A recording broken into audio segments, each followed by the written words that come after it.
मी आपल्या झटपट कार्यशैलीबद्दल आम्ही ऐकून होतो, आम्ही लांबून दुरून बघायचो आजभर, पण मात्र एवढ्या झटपट तुम्ही मला सांगा, शनिवारी माझा प्रवेश पक्षामध्ये झाला, रविवारी उमेदवारी जाहीर झाली आणि गुरुवारी मी आमदार झालो.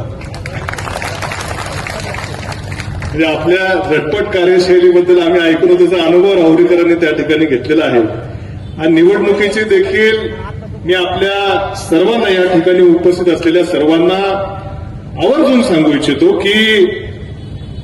तिकीट मिळण्यापासून पुढच्या अर्ज भरण्याची प्रक्रिया असेल आणि अर्ज काढण्याचा दिवस असेल, तो तुम्ही टीव्हीवरती बघितला असेल. या सर्व प्रक्रियेमध्ये सर्वात सिंहाचा वाटा कुणी उचलला असेल तर तो आदरणीय विखे पाटील साहेबांनी उचललेला आहे, हे आपण सर्वांनी बघितलेलं आहे. खरं 5 वर्ष